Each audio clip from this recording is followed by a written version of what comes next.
Ayan po mga kaibigan, 296. Tungatin na lang po natin ito.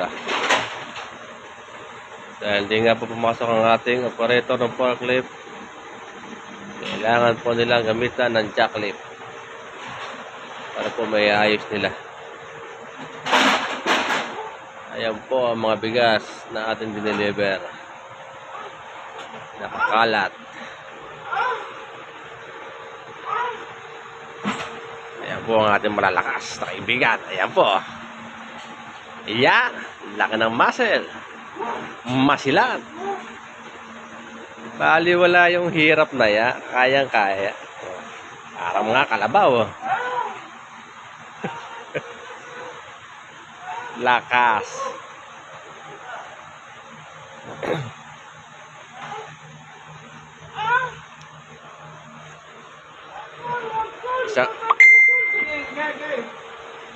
Isang oras lang ata, isang oras.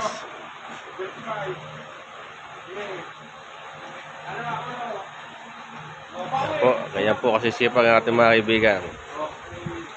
Bali wala po yung bigat ng trabaho niya. Bali wala po yung pawis at tumatagaktak na yan. Basta para sa pamilya. Kaway-kaway nga niya, kaway-kaway. Kaway-kaway, kaway-kaway. Ay.